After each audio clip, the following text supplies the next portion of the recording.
Porque el Espíritu Santo se mueve como Él quiere, a la hora que quiere. Cuando hay hambre, ahí está el Espíritu Santo haciendo milagros. Porque el Espíritu Santo ama la comunión de su pueblo. Dios sabe que todos los que estamos aquí somos el pueblo de Dios. Y Dios está agradado.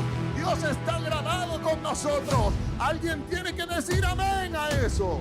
Hoy, como aquel día glorioso, estamos reunidos en un mismo lugar, con un mismo corazón, con una misma fe y una misma visión: adorar a nuestro Dios. Puestos en pie, el Señor está en medio de nosotros. Prepárate para recibir la palabra de Dios. Bienvenidos a Fraternidad Emanuel. 5, 4, 3, 2, 1. ¿Sí o no? Y como siempre les digo, ¿ya vieron cuál es el tema del día de hoy en redes sociales? Pues el tema del día de hoy, y quiero que usted me ayude a predicar, sea usted el predicador también conmigo, y diga conmigo: y si tengo, escúcheme, y si tengo la razón, y si tengo la razón. Esto es una pregunta. ¿Y si tengo la razón? ¿Alguna vez has estado en una situación donde sientes que el panorama se pone en tu contra a pesar que tengas la razón? Se vuelve tan frustrante, ¿no? Cuando estás en una situación difícil y tú sabes que tienes la razón, como que da más enojo, ¿cierto? Que la situación se vuelve como que tú eres el enemigo. Internamente tú sabes que tienes la razón. ¿Cómo se manejan este tipo de situaciones? A lo mejor la mayoría ha sentido que muchas veces están perdiendo cuando saben que deberían estar ganando, porque tienen la razón. A lo mejor todos o la mayoría se han encontrado en esta circunstancia. Pero ¿sabes qué? Lo que hace la diferencia es: ¿qué hiciste tú con la razón que tienes ante la aparente injusticia? ¿Qué haces cuando hay algo injusto? Cuando hay una situación injusta. Y es que todos somos diferentes. Tenemos caracteres diferentes, respuestas diferentes ante este tipo de situaciones que son incómodas o, como bien decíamos, pues injustas. Y te pondré un ejemplo muy pequeño y simple. ¿Qué pasa cuando tú tienes demasiada hambre? Usted ya comió, me imagino, ya no puede pensar tan así. Pero recuerde cuando usted tiene demasiada hambre, que usted dice: no, yo me puedo comer una vaca entera. Es que tengo demasiada hambre. Entonces viene usted y se arma una idea de qué es lo que quiere comer. Y dice: no, se me antojan unas hamburguesas. Porque nadie dice: ay, se me antoja ensalada. No mienta. Ay, se me antoja unas pupusas, una carne asada. Su comida favorita. Y aleluya, dice el hermano. Mira, y tú piensas en esa comida. Así que vas al restaurante y dices: por favor, tráeme este platillo. Y tú estás ya saboreándote aquella comida con una gran hambre. Y tú dices: ya me la van a traer. Ya estoy disgustando las papas fritas, ya estoy comiéndomela. Y resulta que se tardan 1000 años en traértela. Como que saben que tienes hambre y por molestar no te llevan la comida. Y tú dices: pero ¿qué es lo que está pasando aquí? Fueron a Suiza a traer el cordero, ¿qué pasó? Y se tardan, y de repente ves que el mesero viene con un platillo que se parece al tuyo, idéntico. Y ves que viene caminando en este estilo. Y se acerca a tu mesa y se voltea y se va para la otra. Y tú dices: oye, pero esa era mi comida. Y después de 1000 años, entonces llega el mesero con una gran sonrisa y te dice: disfrute su comida. Y cuando ves el plato, no es lo que tú pediste. Y tú, ay, la hamburguesa que yo tanto quería, el platillo que yo ya estaba disgustando. Ay, no, ¿y ahora qué voy a hacer? Se equivocaron de pedido. Qué frustrante es ese momento, ¿no? Que tú ya te imaginabas algo, pero recibes lo que no esperabas. Te quiero preguntar algo. ¿Tienes razón para decepcionarte? Sí. ¿Tienes razón para enojarte? Sí. La gente que dice no es mentirosa. Aquí no me venga con perfección, hermano, estamos en la iglesia. Porque claro que uno con hambre, que no le traigan la comida como es, claro que se va a enojar. A mí no me venga diciendo que, ay no, yo no me enojo por ese tipo de cosas. Suri, ¿cómo crees? Yo soy una persona impecable. Ese tipo de gente es la más mecha corta que usted va a conocer. Mira, y claro que nos vamos a molestar, es normal, somos humanos, tenemos emociones, tenemos razón, claro que sí. Ahora la verdadera pregunta es, ¿qué harás tú con esa razón que tienes? Yo no sé, aquí me voy a meter en problemas nuevamente, así como en el de las 8. Pero por alguna razón, las mujeres son las que más piden los cambios en las comidas. Es como que más se levantan y dicen, oye, no, hazme bien el platillo porque yo pedí esto y yo lo estoy pagando. Si yo hablo es porque yo lo he visto. Y personalmente, pocas veces, por ejemplo, yo he visto a mi papá decir, cámbiame la comida. Él suele decir, no, pues ya qué, ni modo, no puedo hacer nada. Obviamente esto depende de qué tanta hambre tengas, de cómo está tu humor, porque hay días donde uno se levanta que no quiere ver a nadie. Y no me diga que no. Y que para cómo todo el día te pasen cosas malas, uy, no, hermano, eso es terrible. Se le olvida que es cristiano a uno y se convierte en un filisteo. Y es que claro, tenemos actitudes diferentes. Pero déjame decirte que la persona que decide quedarse sentada y no reclamar su cambio, no la hace mejor persona que la que se levantó. ¿Por qué? Porque yo les dije que depende de la actitud. ¿Con qué actitud tú te quedas sentado y pasas el resto de la comida? Porque el que se levantó y exigió un cambio puede ir con la mejor actitud del mundo y decir, discúlpame, creo que se equivocaron. ¿Será que me pueden cambiar el plato? Es diferente, ¿no? Al que se quedó y se amargó y se volvió un Shrek, un ogro, toda la cena.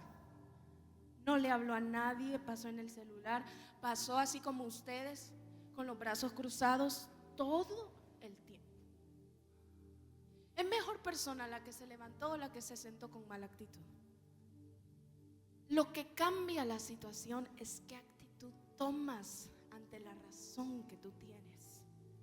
Ahí es en donde realmente se ve la diferencia, porque pequeñas acciones marcan siempre el resultado final.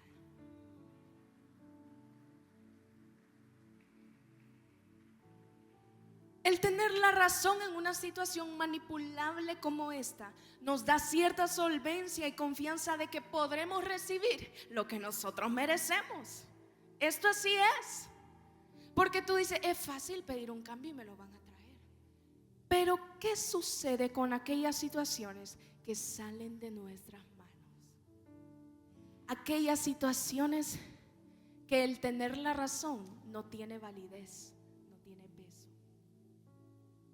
¿Qué pasa con esas situaciones tan pero tan difíciles en donde no puedes manipular absolutamente nada?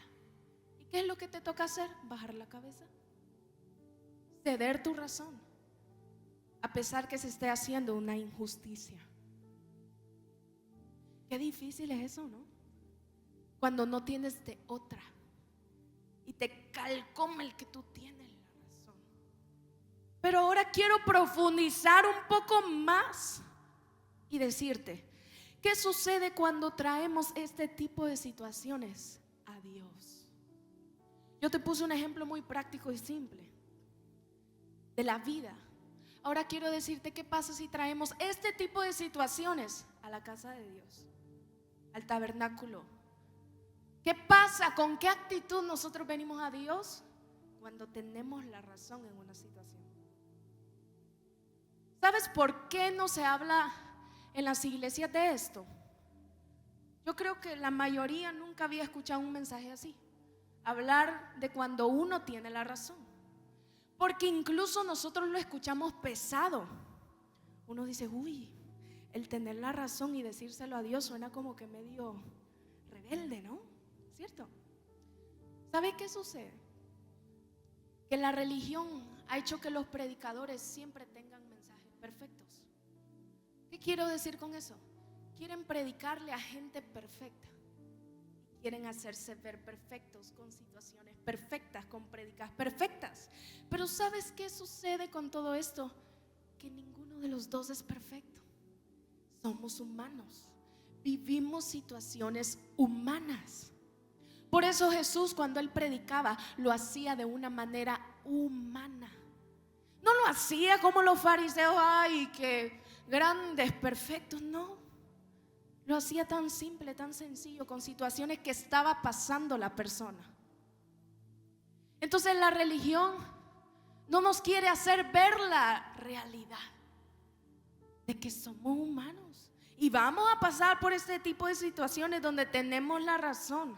Aunque se escuche pesado, pero usted va a ir entendiendo el por qué yo digo esto. ¿Cómo actuar cuando tienes la razón?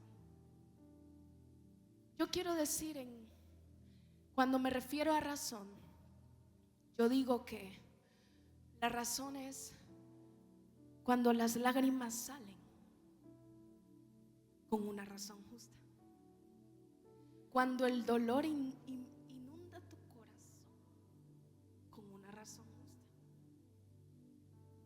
Cuando la preocupación inunda tu mente con una razón justa.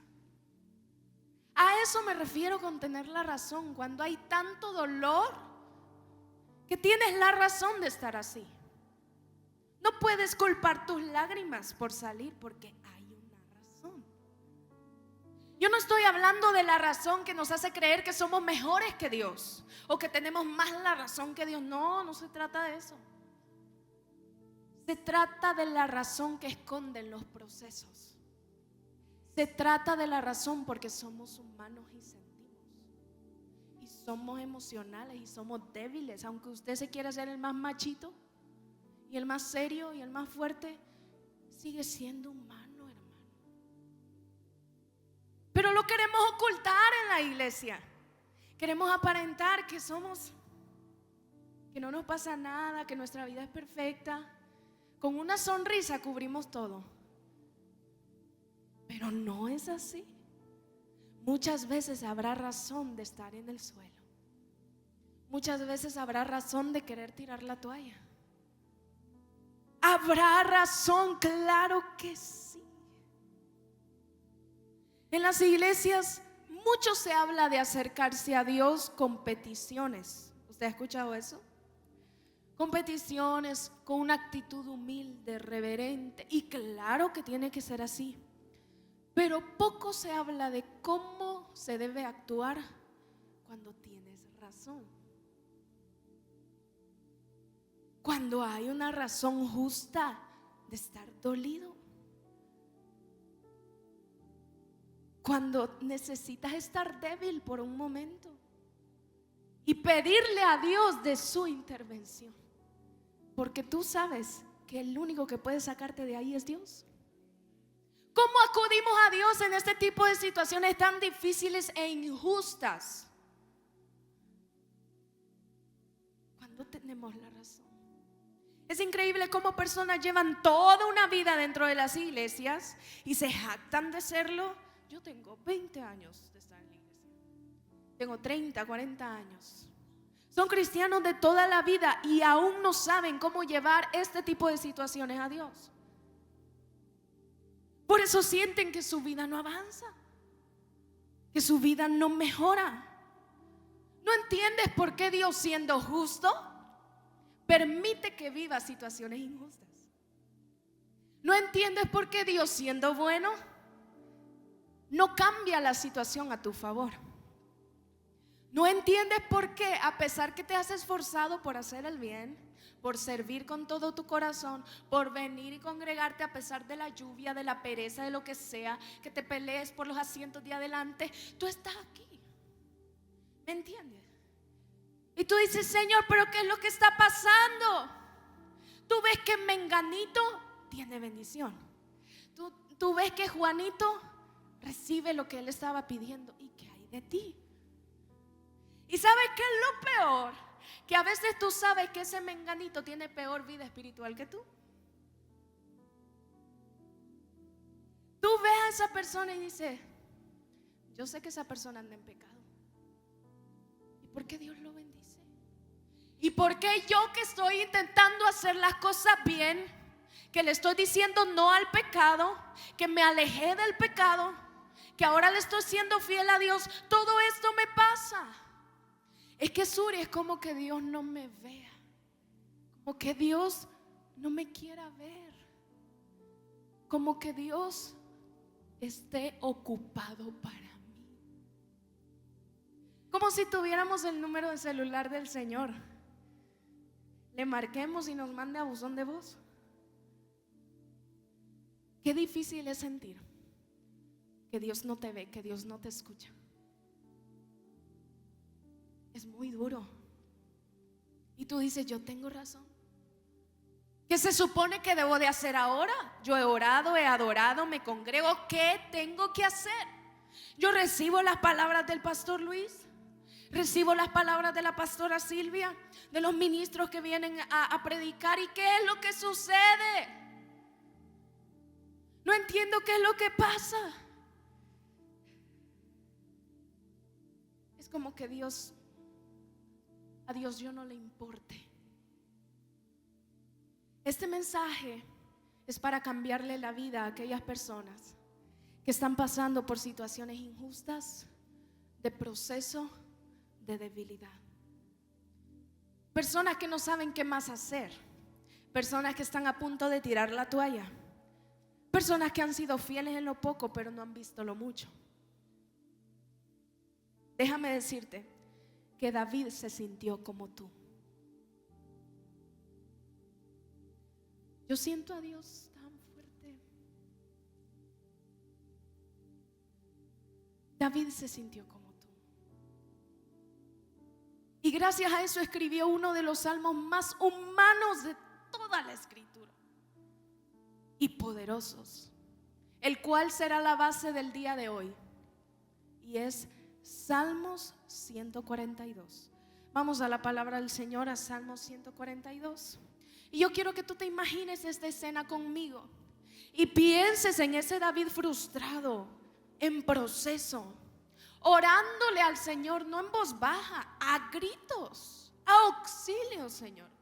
Y mira lo que dice la palabra: con mi voz clamaré a Jehová. No es una simple oración, es clamor. Y sigue diciendo: con mi voz pediré a Jehová misericordia. Delante de él expondré, ¿qué dice? ¿Mi qué? ¿Mi qué? Mi queja. Wow. Esta palabra, si tú tienes Biblia física, subráyala o anótala. ¿Sabes por qué? Porque es tan satanizada. Cuando uno lee la palabra queja, piensa en lo más negativo que existe y en algo alejado a Dios. Pero ya vamos a hablar de eso. Imagínate tú, David, ese gran David de la Biblia, el adorador más grande de todos los tiempos, diciéndole al Señor: no te estoy presentando adoración, te estoy presentando mi queja.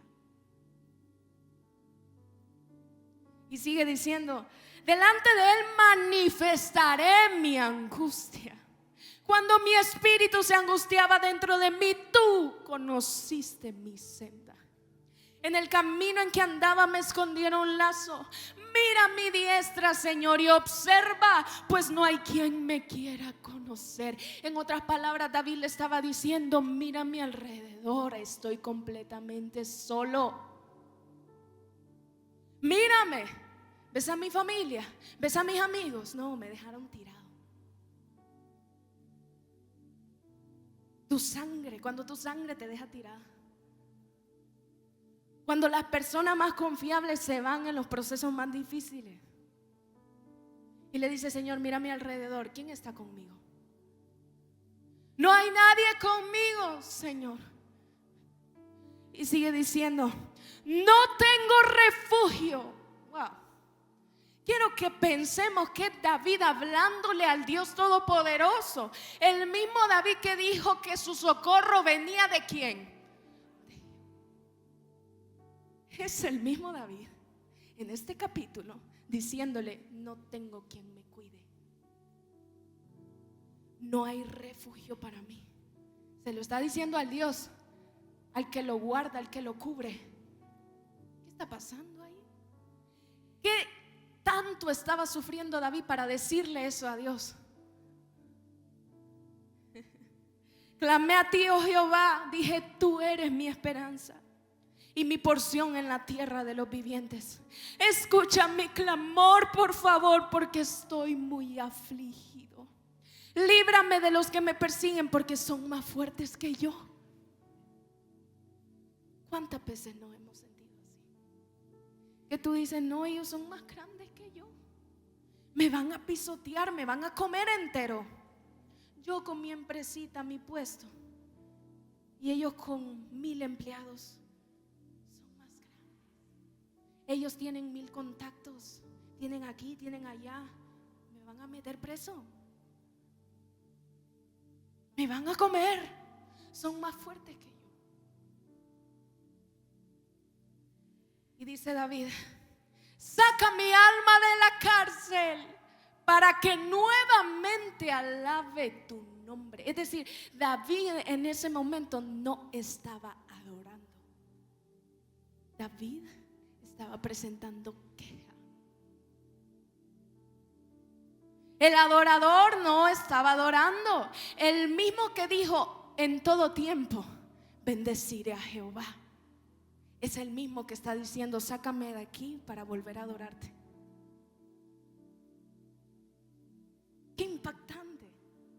¿Cuántas veces hemos leído este salmos y no nos ponemos a pensar en lo que estaba pasando David? Nos enfocamos en lo bonito, en lo que se puede subir a redes, a Facebook, con un violín, tú sabes, y subir lo bonito, y se nos olvida que David estaba sufriendo. Que ese gran adorador, ese gran escogido, el que era conforme al corazón de Dios, es el mismo que está diciendo todas estas palabras: me rodearán los justos, porque tú me serás propicio. David, siendo perseguido por sus enemigos, solamente salía queja. Te pregunto, ¿David tenía razón? Sí la tenía. David tenía razón de todo lo que estaba diciendo. Sí tenía razón. Entonces, Suri, si David tenía la razón y Dios le respondió a su favor, ¿cómo debo actuar yo cuando tengo la razón con Dios? ¿Qué es lo que tengo que hacer? Dímelo ya. Necesito saber qué actitud tengo que tomar cuando no es un capricho, no, Señor, cuando no es una petición simple, cuando es urgente, cuando necesito la ayuda de Dios, cuando necesito el 911 del cielo porque ya no puedo más. Aquí hay personas que no vinieron con caprichos, no vinieron con detalles, vinieron con gigantes aplastando su cabeza, necesitando la ayuda del gran Rey de Reyes y Señor de Señores, necesitando la ayuda del Dios de Israel, del Dios de la Biblia. Entonces, ¿cómo puedo hacer yo, Suri? La respuesta que tú estás buscando está en este salmo. Ahí está. Y tú me puedes decir, Suri, a ver. Como que hoy no ayunaste, no oraste. ¿Qué es lo que está pasando aquí? ¿Cómo así que yo voy a tener una respuesta de qué es lo que debo hacer en ese salmo? Si en ese salmo hay negativismo, hay dolor, hay queja, ¿qué es lo que yo puedo aprender de eso? El salmo solo dice mi situación, pero yo no veo en qué debo hacer, qué debo de aprender. Hoy quiero enseñarte 3 principios que te revelarán qué hacer y cómo actuar ante Dios cuando tienes la razón. Y vamos a empezar. Número 1, escúchame bien, porque este punto es muy profundo y si te descuida un ratito, es que esto no es para bebés espiritual. Eso es. Número 1. Toma tu identidad de justificado y esfuérzate por ser justo.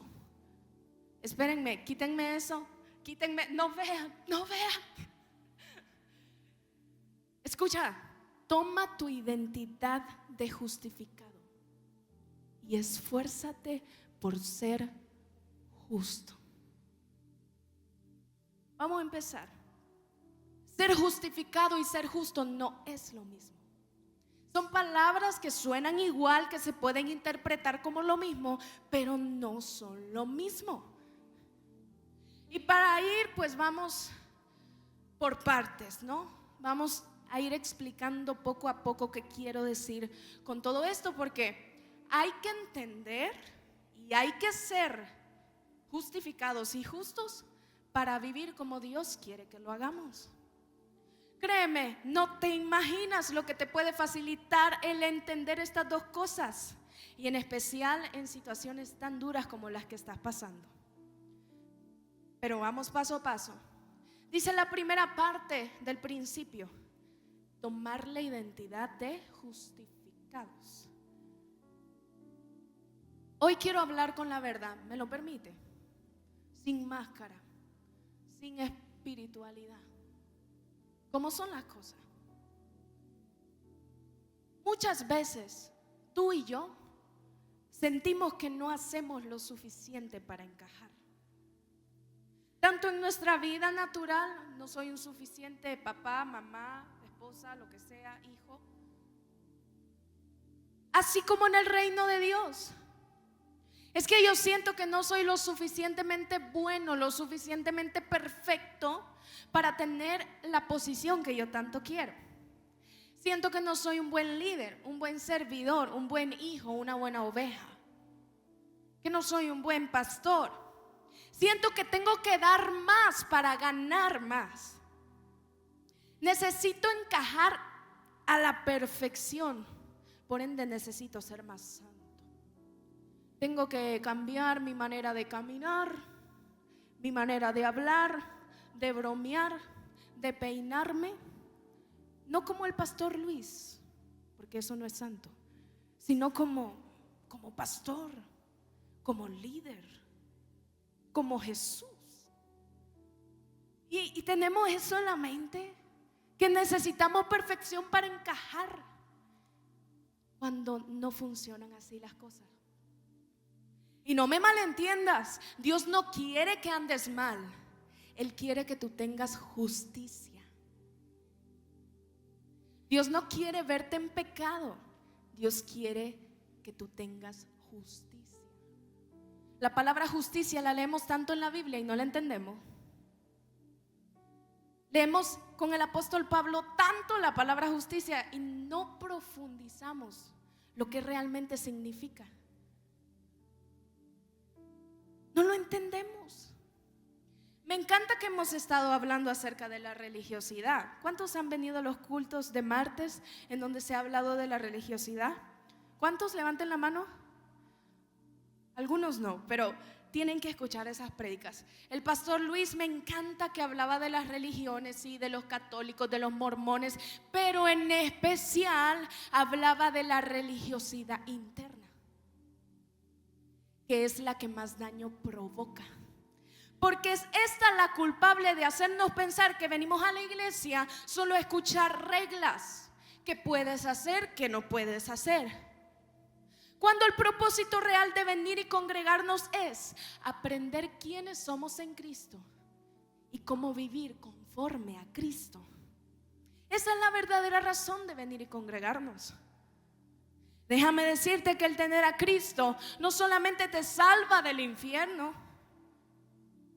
Es un boleto para el infierno y ya no. Cristo te da una vida diferente. Porque dice la palabra del Señor: el que está en Cristo, nueva criatura es. Las cosas viejas pasaron, he aquí todas son hechas nuevas. En Cristo yo ya no soy el mismo. En Cristo soy una nueva criatura. Yo no sé si tú has escuchado la frase de la vida es injusta. ¿La has escuchado? No, la vida es injusta, la vida es mala. Así es la vida. Hubo una vez que yo dije esa frase enfrente de la persona equivocada, pero para bien. Y me dijo: ¿sabes qué? Estás mal. Porque cuando tú dices que la vida es injusta, estás diciendo que Cristo es injusto. Y yo me quedé, es cierto. ¿Cuántas veces he dicho la vida es injusta? Cristo no es injusto, la vida sí. Es lo mismo. ¿Quién te dio la vida que tú tienes? Cristo. Vivimos y respiramos por Cristo. Vivimos para Cristo. Por eso nos llamamos cristianos. Todo es Cristo, el centro es Cristo, todo se trata de Cristo. Pero la religiosidad nos ha engañado tanto, hermanos. Pero por eso hoy les digo, tenemos que entender de una vez por todas que la justicia no viene por cuántas cosas buenas hagamos. No se trata de cuántas buenas obras tú tengas. La justicia de Dios no se gana en qué tan perfecto tú eres, qué tanto bien tú hagas, si vas a las calles y predicas el evangelio, si le das dinero a los pobres. No, Señor. La justicia de Dios no se gana así. La justicia viene en la fe que Jesucristo murió por nosotros y pagó el precio, pagó el castigo que nos correspondía a nosotros. Debemos de dejar la identidad de condenados y recibir la identidad de justificados en Cristo. La religiosidad nos enseña que somos lo más vil de este mundo, que eres un vil, miserable pecador, que no mereces nada bueno, que Dios no te puede ver a la cara, que entre más poca cosa tú te creas, mejor Dios te va a ver. ¿Quieres que Dios te ame? Mírate como un gusano del infierno y Dios te va a amar. ¿En serio, hermano? Así es. Vivimos engañados pensando que no merecemos que Dios nos vea a los ojos, que no merecemos que Dios sea bueno con nosotros. Por eso procuramos ganarnos la justicia. Pero ¿sabes algo? Mi identidad está en Cristo. Y yo no soy una miserable, no soy poca cosa, no soy desgraciada. Sí, soy todo eso, pero sin Cristo. Pero con Cristo soy una nueva criatura, justa delante de los ojos del Señor. Es que ahí cambian las cosas. Yo hoy en la mañana les dije a los de las 8, digan conmigo: toma eso, diablo. Ya no podrás tocar mi identidad. Hay gente confundida que no se les tiene que hablar de identidad a los adultos porque ya son adultos. No, Suri, ve a hablar eso con los jóvenes. Hay tanto adulto que no sabe quién es. ¿Y cómo lo sé? Porque la mayoría de ustedes no manejaba el tema de la justicia. que somos justificados por Cristo. No solamente el no saberlo, porque muchos leen la Biblia y lo saben. Vivirlo, creértelo, entenderlo. No dejar que el enemigo venga y te menosprecie por tu viejo hombre, sino realmente vivir como Cristo te está viendo en este momento. Es que eso lo cambia todo. ¿Cuántos cristianos hay frustrados dentro de las iglesias pensando: yo no sirvo para ser cristiano? Por eso la gente renuncia y dice: no, yo no nací para ser cristiano. Yo no puedo con tanta regla, con tanta perfección. Están frustrados. Es tiempo de dejar de tener ese sentimiento de no ser suficientes para Dios. Ay, es que quizás si yo leo más la Biblia, si yo oro más, si me dedico a Dios en todo, el Señor me va a amar más. A lo mejor Dios me responda, pero en la lógica de Dios no es así, porque a eso se le llama justicia propia. Diga conmigo: justicia propia. Y esa justicia no tiene peso delante de Dios. ¿Por qué? Porque no somos dignos de llevar esa carga. Por eso Jesús la llevó. Que Él era sin mancha, no cometió pecado. Él tomó su justicia y nos la regaló. Eso fue lo que hizo Jesús. Entonces, Suri, ¿cuál es nuestra verdadera identidad? Y hoy sí, pónganme la imagen. Nuestra identidad es ser la justicia de Dios en Cristo Jesús. Y tú me puedes decir: Suri, ¿de dónde estás sacando tanta cosa tú?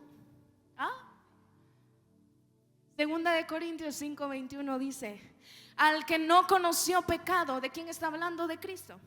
Por nosotros lo hizo pecado, para que nosotros fuésemos hechos justicia de Dios en Cristo Jesús. Esto es demasiado profundo, pero te lo explicaré así de sencillo. Jesús tomó tu pecado no porque tú seas bueno, sino porque Él es bueno, y llevó el castigo que nos merecíamos y te dio la justicia que Él ganó al nunca hacer nada malo. Entonces dice la Biblia que si nosotros creemos en esto, Dios nos verá como su propia justicia. En otras palabras, nos verá justos a sus ojos. Así que en efecto, Dios no te ve como tu viejo pecado, no te ve como el borracho, como la chambrosa. Dios te está viendo como justo y como justa.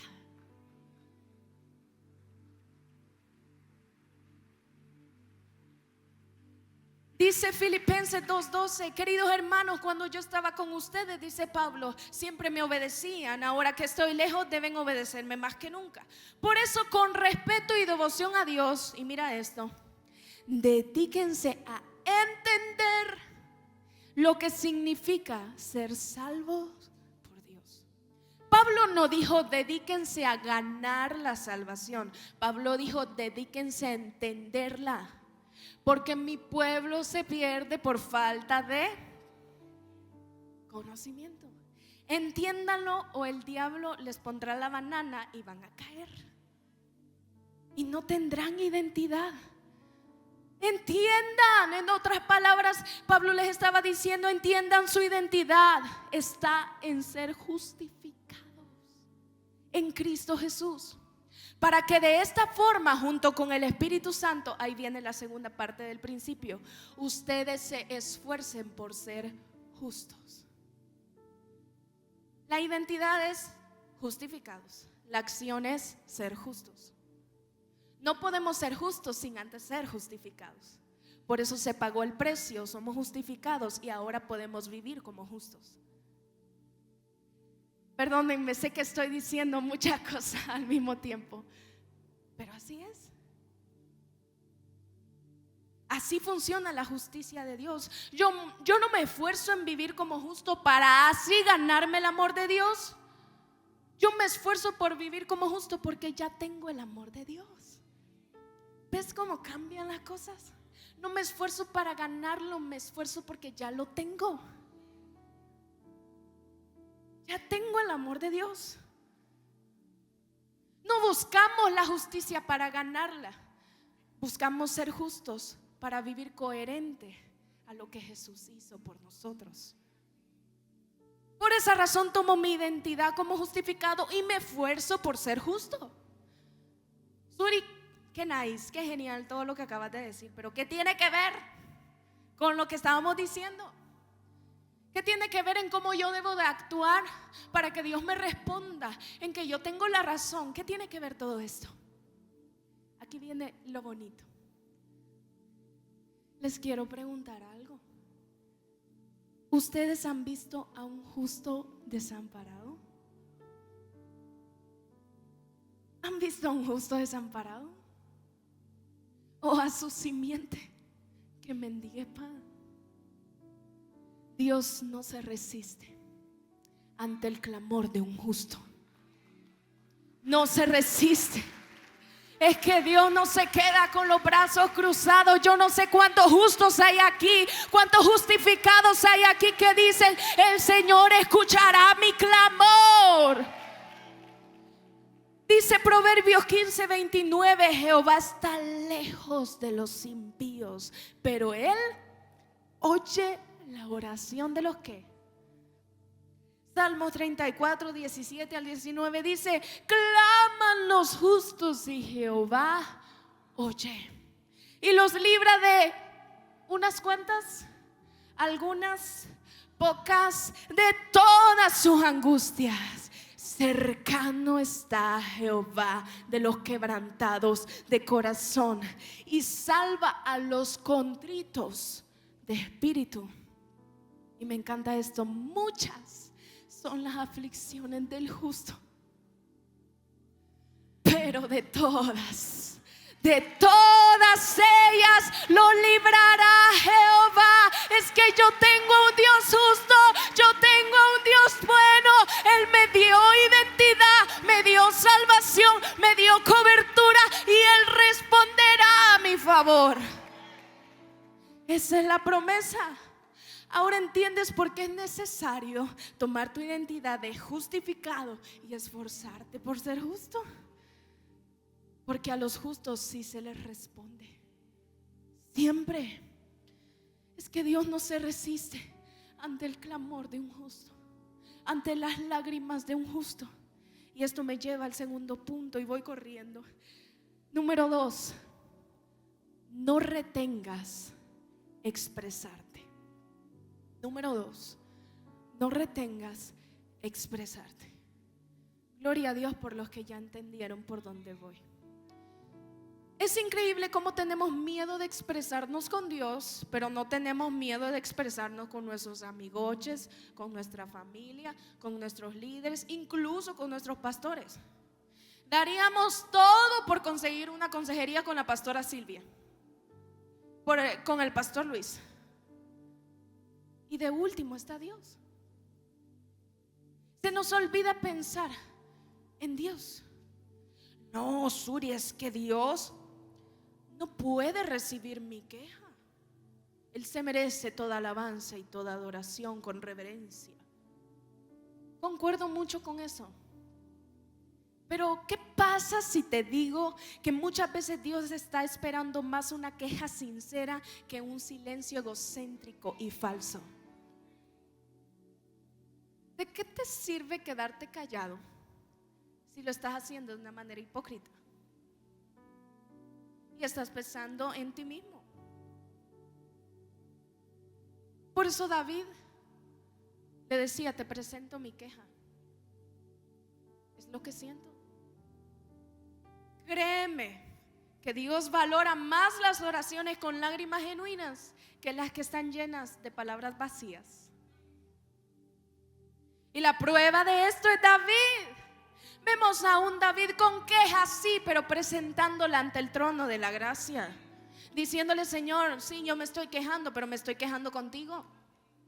¿Tú sabes la gran diferencia que es eso? David nos da una cachetada increíble y nos dice: deja de pensar como estás pensando. Deja de encerrar a Dios en una lógica humana que no existe. Porque déjame decirte que David nos muestra que Dios está dispuesto a escucharnos en nuestros peores momentos. Es más, que Dios es el único que nos va a escuchar y que nunca va a menospreciar nuestro dolor. Es que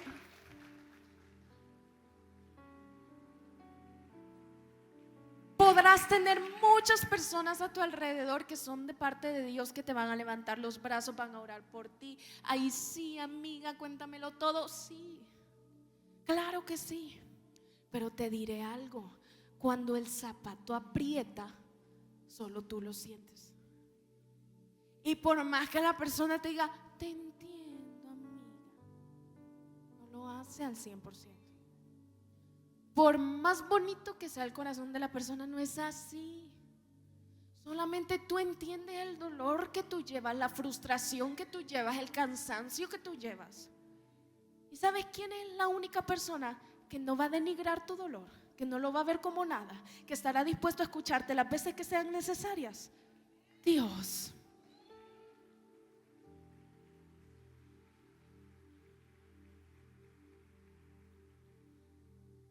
¿Por qué pensamos que Dios no puede hacerlo? Si tienes que llorar, llora. Si tienes que quejarte, quéjate. Si tienes que tirarte al piso, tírate al piso, pero hazlo con Dios, que eso lo cambia todo. Y verás cómo papá no se queda con los brazos cruzados. Papá no se resiste ante un justo expresando su dolor. Y dice la palabra del Señor en Génesis 21, del 14 al 18. Al día siguiente, muy temprano, Abraham, ¿quién? Abraham le dio a Agar. Muchos conocen esta historia. Cuando Abraham tuvo que despedir a Agar, cuando Abraham quiso ayudar a Dios con la promesa que Dios le dio de un hijo, y tuvo a Ismael con Agar. Ahora está Abraham despidiendo a Agar con su hijo, con un cuero de agua, y los mandó al desierto. Ella se fue, dice la palabra del Señor, y estuvo caminando sin rumbo por el desierto. Qué difícil. Y dice la palabra del Señor que cuando se acabó el agua que había en el cuero, dejó al niño debajo de un arbusto y fue a sentarse a cierta distancia de allí, pues no quería verlo morir. Y dice la palabra del Señor, y aquí viene el pero, que cuando ella se sentó, entonces el niño comenzó a llorar. ¿Sabes qué? Muchas veces leemos esta historia y pensamos en Agar como la mujer que estaba sufriendo, la madre que estaba sufriendo, claro que sí. Pero yo quiero que pienses en el pequeño Ismael, en el corazón de aquel niño que un día estaba jugando con su padre, era el hijo legítimo de Abraham. Lo tenía todo, y de la noche a la mañana ve cómo su padre lo abandona. Ahora no tiene papá, no tiene comida, no tiene agua. Es que vino Isaac, el hijo que sí importa. Mi papá prefirió al otro hijo y no me escogió a mí. Personas que han sido abandonadas por sus padres les va a tocar mucho esto. Imagínate tú pasar de tener las comodidades a ser un vagabundo en el desierto, esperando solamente morir. ¿Era justo lo que estaba viviendo Ismael? No. Él no pidió nacer. Él no pidió existir. Él no pidió ser el hijo equivocado. ¿Era justo? No, no era justo. Pero él se expresó y eso lo cambió todo. Porque dice la palabra, y Dios oyó que el muchacho lloraba. Y desde el cielo el ángel de Dios llamó a Agar y le dijo, ¿qué te pasa, Agar? No tengas miedo, porque Dios ha oído el llanto del muchacho.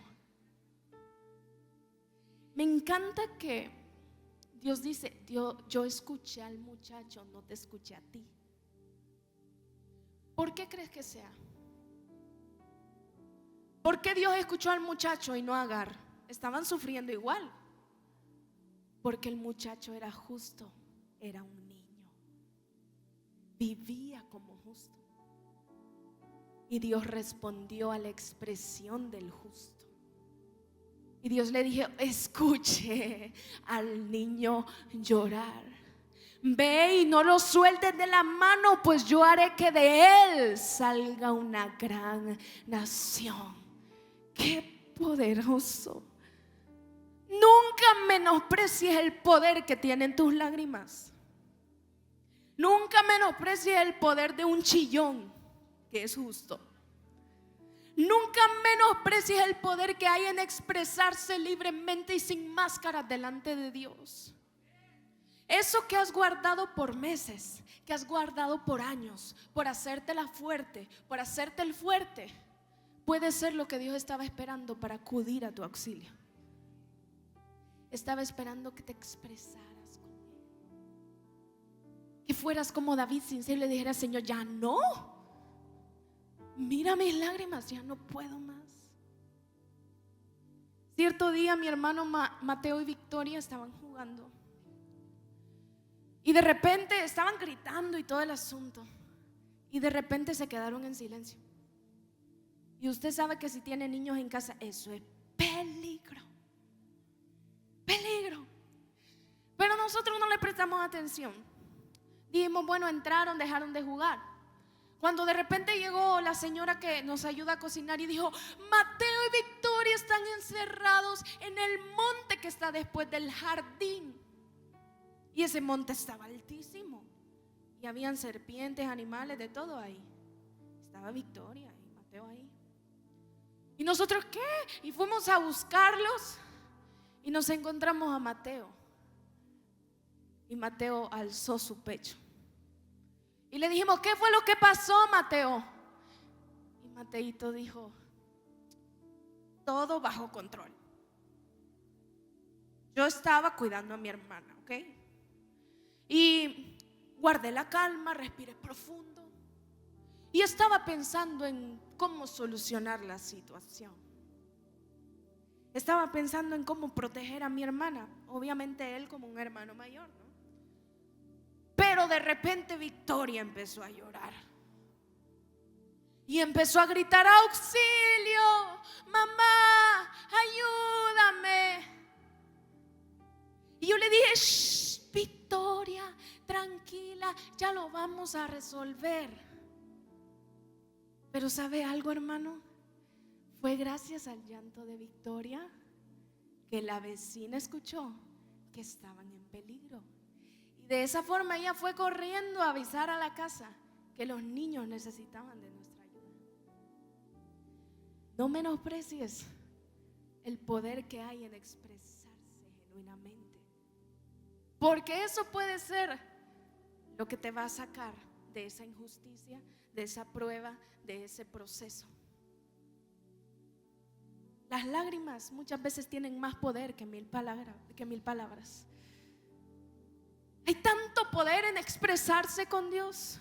Y cuando en la ecuación está un justo y las lágrimas del justo, es una segura respuesta de parte de Dios. Dáselo a Él fuerte, fuerte. Y esto me lleva al último punto, para no aburrirlos tanto. Número 3, espera y recibe la respuesta de Dios. Hay personas que dicen que Dios tiene 3 respuestas: sí, no y espera. Para mí solo hay 2: sí y no. ¿Por qué? Porque la espera ya hace parte del proceso para recibir una respuesta real, que será sí o no. Entonces, claro, muchas veces Dios te va a decir espera, pero te dará una respuesta, sea un sí o un no. Y en el sí y no de Dios hay muchas variables que no esperamos que sean así. Te pondré un ejemplo. ¿Qué pasa cuando Dios te dice que no? ¿A cuántos Dios les ha dicho que no alguna vez? Amén.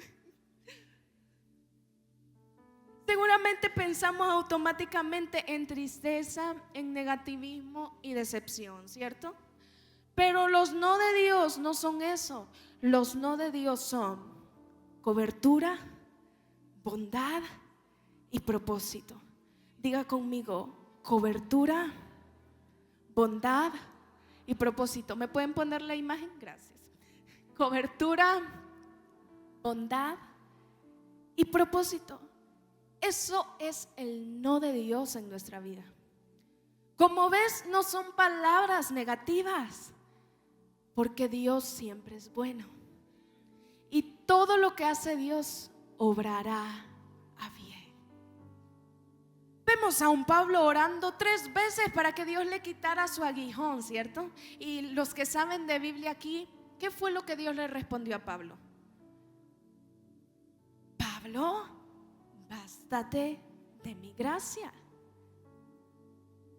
Es decir, Dios le dijo, no te quitaré el aguijón porque lo estoy usando para mostrarte el poder que hay en mi gracia. No te lo quito porque quiero enseñarte que entre más débil eres, más yo me fortalezco en ti. Con ese no, Dios no lo destruyó, más bien Dios le mostró su cobertura, su bondad y su propósito. ¿Por qué? Cuando Dios le dice, bástate de mi gracia, ¿qué está haciendo Dios? Lo está cubriendo. La palabra gracia es algo que nosotros no merecemos. Entonces Dios le está mostrando su bondad. Y le dice después, es que es para que entre más débil seas, yo más me fortalezca. ¿Qué le está diciendo? Su propósito.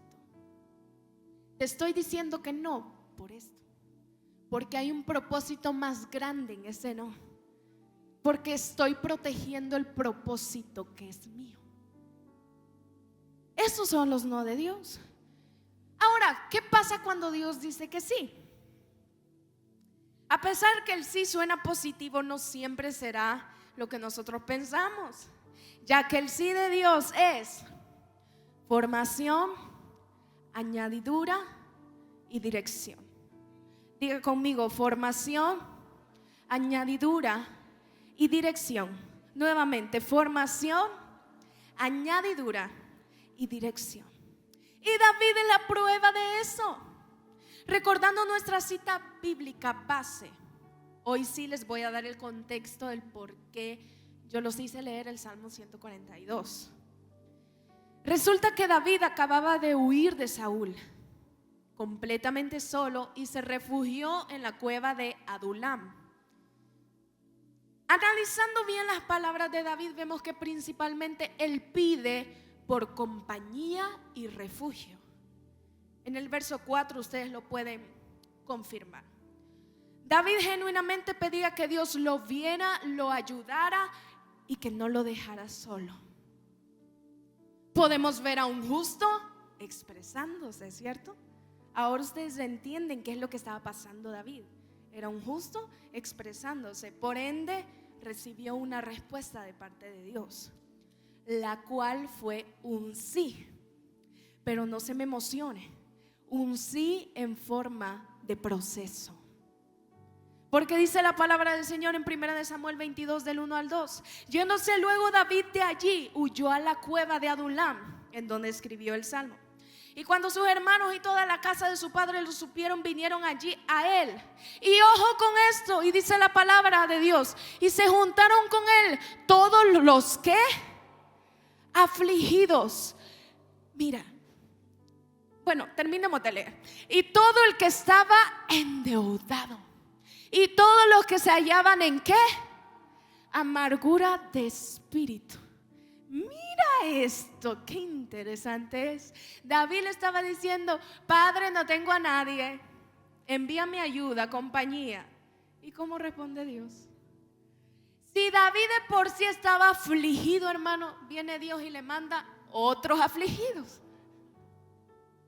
Si David no tenía ni para el pan, viene Dios y le manda ¿qué?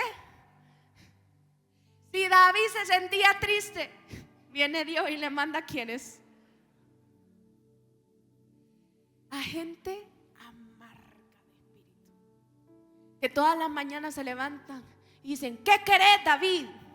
Deja de molestar. Gente resentida con la vida, resentido social, gente traumada, dañada del corazón. Ese tipo de gente le envió Dios.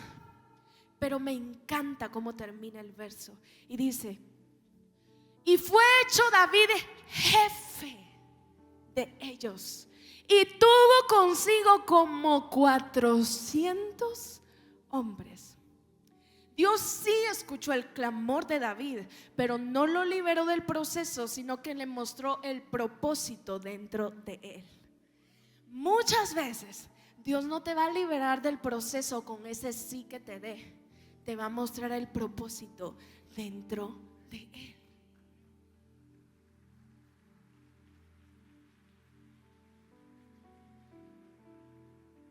Y como veíamos, Dios le envió a fichitas, afligidos, endeudados y amargados de espíritu. Y es que lo que empezó como un grupo de fracasados, Dios lo transformó en un ejército de valientes. Yo no sé si a ti te suena el ejército valiente de David. Los guerreros valientes de David eran estos 400. Los rechazados de la sociedad, los endeudados, los amargados. Ese grupo, déjeme decirle, fue el que llevó a David a su reinado. Fue el que acompañó a David al cumplimiento de la corona. No fueron cualquiera, discúlpeme. Uno los ve y dice: ay, rechazados, ay, endeudados, ay, no sé qué. Mira, fueron estos hombres los que llevaron a David a ser David. Acompañaron a David hasta el trono. Los guerreros valientes de David, dice la Biblia, eran estos. Mira esto. David clamó por ayuda y Dios respondió con liderazgo. Mira, David está clamando por auxilio y Dios le manda ministerio. Un liderazgo que cumplió con su propósito. Aquí hay líderes. ¿Hay líderes aquí? Pocos. Bueno, yo estoy hablando con los futuros líderes. Mira bien, cuando Dios te va a entregar un liderazgo, nunca te va a poner gente perfecta. Cuando Dios te entrega un liderazgo, te va a poner gente necesitada. Te va a poner gente angustiada, afligida, endeudada y amargada. No lo digo yo, lo dice la Biblia, eso así es. ¿Sabes por qué? Porque serás tú el que formarás en esos afligidos unos guerreros valientes. Y serán esos afligidos los que formarán en ti el rey que hay dentro de ti. Eso así es. Así funciona el liderazgo en el reino. El liderazgo no es de perfectos. Vemos a un Jesús con discípulos desobedientes, pero que terminaron siendo grandes apóstoles. Es que en el liderazgo tú siempre vas a tener que formarlos, levantarlos, tomarlos. A pesar que tú te encuentres afligido, a pesar que tú te encuentres endeudado, a pesar que tú te encuentres en la cueva, es en esa cueva que Dios los hará valientes. Es en esa cueva en donde Dios te mostrará el camino. Porque así son los procesos de Dios. Amada iglesia, Dios no siempre responde cambiando el lugar, sino llenando el lugar con propósito. Dios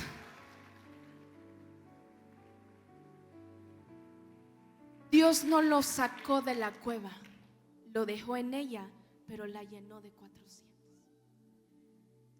La llenó de formación, la llenó de propósito. Dios no lo sacó de ahí hasta que formó al gran rey David. Antes de una corona hubo una cueva. Antes de un reino hubieron 400. Antes de una respuesta hay una expresión genuina y una vida justa. Suri, ¿qué hacer si tengo la razón? ¿Ser justo expresarte, esperar y recibir la respuesta de Dios. Cuando tú estás clamando aquí por ayuda, ya Dios está enviando los 400 a tu cueva. Mientras David estaba clamando y nosotros vimos lo afligido que estaba, Dios ya estaba moviendo las piezas. Dios ya estaba obrando a favor de David. Déjame decirte que no saldrás de aquí como un desamparado. Saldrás de aquí con un rey con ejército. Dale un fuerte aplauso al Señor.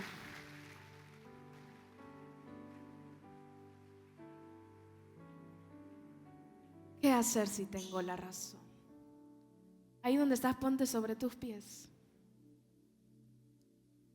Y cierra tus ojos ahí donde estás, levanta tus manos.